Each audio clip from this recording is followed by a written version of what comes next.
Que tal começarmos agradecendo ao Senhor por tudo que Ele já nos deu? Obrigado, meu Senhor e meu Deus, por derramar sobre nós o espírito de sabedoria e de inteligência, o espírito de conselho e fortaleza, o espírito de conhecimento, o espírito de ousadia e de temor do Senhor. Obrigado, Senhor Jesus, por abençoar este dia maravilhoso, com grandes vitórias, com muita alegria e prosperidade. Obrigado, Senhor Jesus, por não termos dor, por termos saúde, por termos esperança, por termos fé. Obrigado, Senhor Jesus, por ensinar-nos a pensar, a crer, a falar, a escutar e agir de acordo com a Tua palavra. A mensagem de hoje é ainda sobre a fé. Sim, ainda, porque poderíamos ficar falando dias e dias sobre a fé. Duas letras e um acento agudo que muda as nossas vidas. Meus amados irmãos, hoje veremos alguns estudos e experiências para nossa maior edificação. A Bíblia diz claramente que a fé é o firme fundamento das coisas que se esperam e a prova das coisas que não se veem. Você encontra em Hebreus capítulo 11, versículo 1. A Bíblia relata o nome de homens valentes que pela fé venceram leões, fornalhas ardentes, venceram inimigos, como Abrão, o pai da fé, que pela fé saiu de sua terra e caminhou para uma terra desconhecida, deixando para trás sua terra e sua parentela. Pois bem, se sabemos que a fé é o firme fundamento, e a Bíblia confirma realmente isso,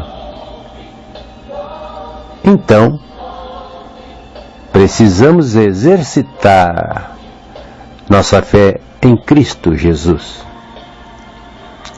A fé do homem é a certeza que realmente ele confia no Deus vivo, em que ele serve. A fé do homem mostra que o Deus vivo que ele serve está acima de tudo e de todos. Mas vamos citar alguns exemplos da falta de fé. Uma fé que assola a sociedade, uma fé que coloca o Senhor Jesus pequeno dentro do coração de muitas pessoas. E isto, caríssimos irmãos, se chama medo e dúvida. Nesta mensagem, o nosso objetivo é levar a confiança que devemos ter em Deus. O salmista diz no Salmo 23 que mesmo que ele andasse pelo vale da sombra da morte, ele não temeria mal algum, porque ele tinha o Senhor Jesus como pastor da sua vida. Em Isaías, capítulo 9, versículo 6, encontramos Jesus como conselheiro, Deus forte, Pai da eternidade e Príncipe da paz. Vamos falar sobre o medo que abala a sociedade e também de pessoas que a Bíblia narra que tiveram medo e dúvidas. Por exemplo, Jó. Jó disse: "O que eu temia me veio, e o que receava aconteceu." Aquilo que Jó temia sobreveio sobre ele. O medo não passa de acreditar em alguma coisa que você não quer que aconteça. A fé é expressa para alcançarmos algo de bom.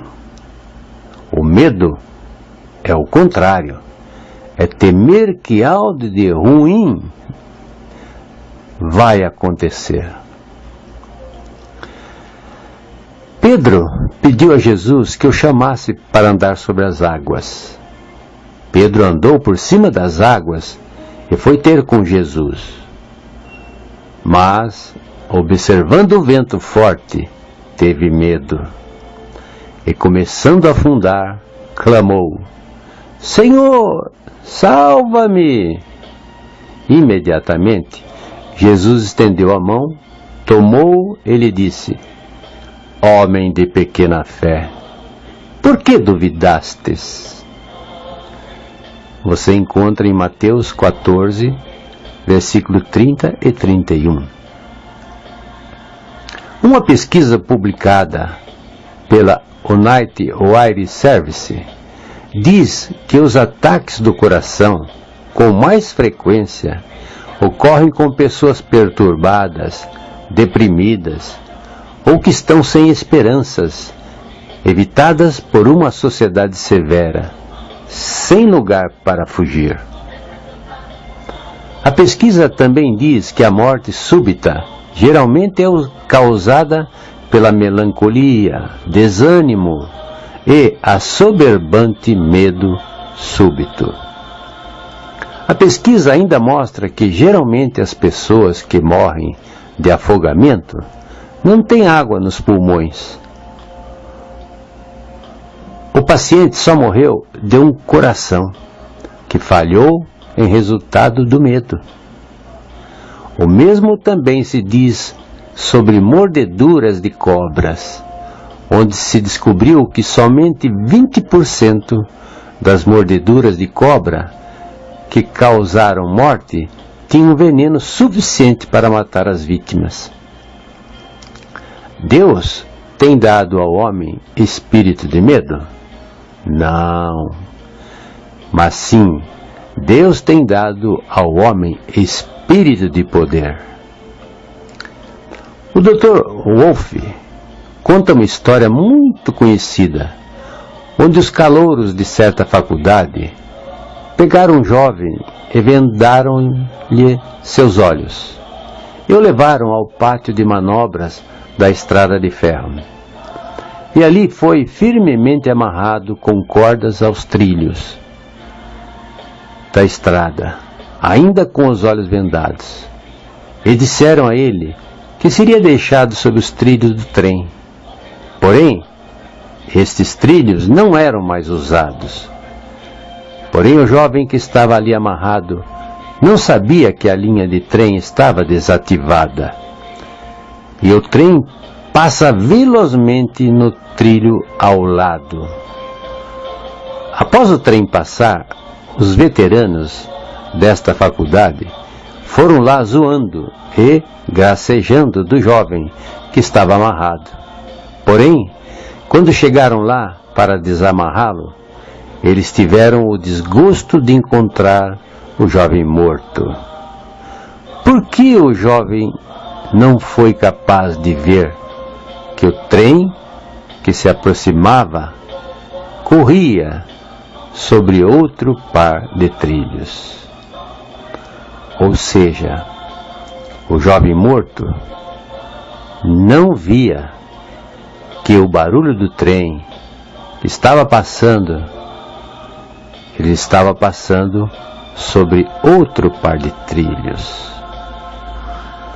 Há pessoas que têm medo da morte, outros por algum tipo de doença, outros sentem medo de calamidades, outros sentem medo da velhice, e existem pessoas que sentem medo da solidão, pois elas estão vendo os anos se passarem e estão sós. Elas sentem medo da solidão, sentem medo que não vão se casar, ou até mesmo este medo traz algo tão ruim, onde elas se sentem inferiores às outras pessoas. Quanto aos medrosos, observemos o que tem a dizer Isaías, capítulo 41, versículo 10. Não temas, porque eu sou contigo. Não te assombres, porque eu sou o teu Deus. Eu te esforço, eu te ajudo, eu te sustento com a destra da minha justiça. Você não acha que Deus fica triste quando vê e ouve que suas criaturas confiam tão pouco nele?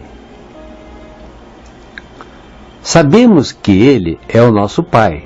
Então por que devemos sentir medo ou dúvida? Como podemos dizer que aceitamos o Senhor Jesus em nossa vida e depois, pelas nossas atitudes, demonstramos que nossas lutas são maiores do que Ele?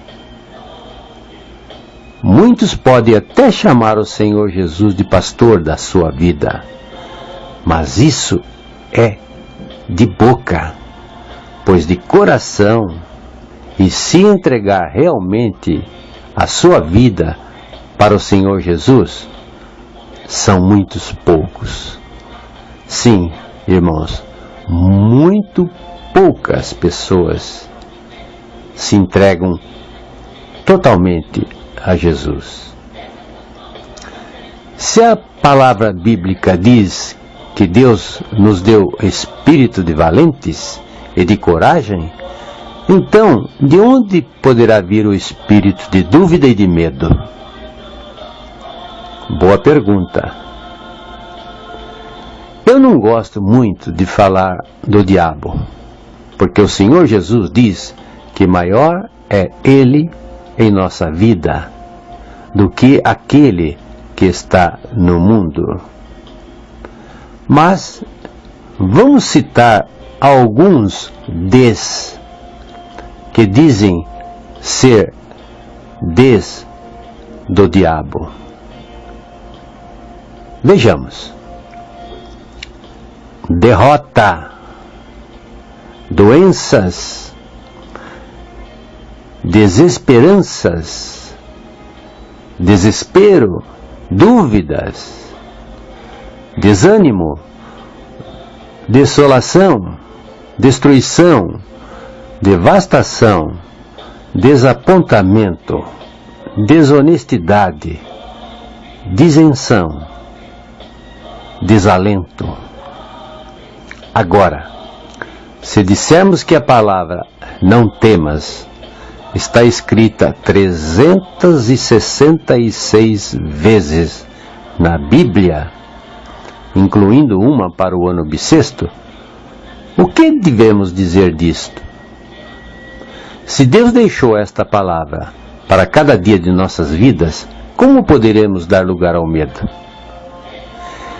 Eu faço hoje a você, meu irmão, um convite para lançar fora todo tipo de medo e dúvida em sua vida.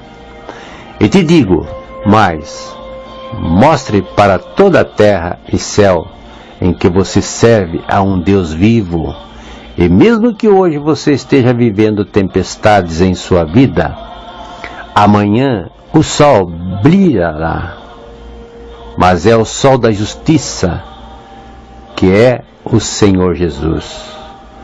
Meu irmão, o que você não pode dizer da palavra do Senhor quando diz que o choro pode durar uma noite, mas a alegria vem ao amanhecer?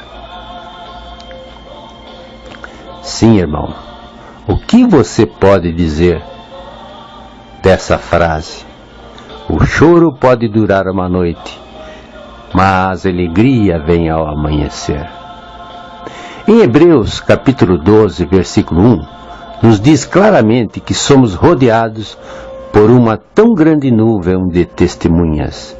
E o que você acha que Deus está pensando de suas atitudes? Como você acha que Deus está vendo a sua fé? Sendo que você declara que confia nele, mas nas atitudes mostra que sente medo e coloca-o abaixo de suas lutas.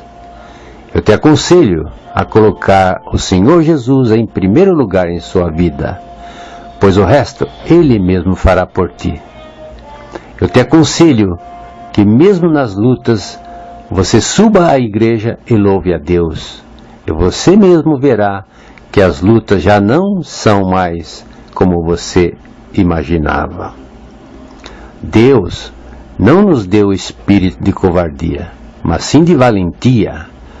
Por isso, hoje, pode ser um novo dia em sua vida, uma nova fase, onde agora você colocará o Senhor como grande e poderoso em sua vida. Lance fora de ti todo medo e dúvidas. Ou você confia realmente em Jesus, ou não confia. Creia. Ele pode resolver todos os seus problemas. Crê no Senhor Jesus e serás salvo, tu e tua casa. Atos, capítulo 16, 31. Que a paz do Senhor esteja com você.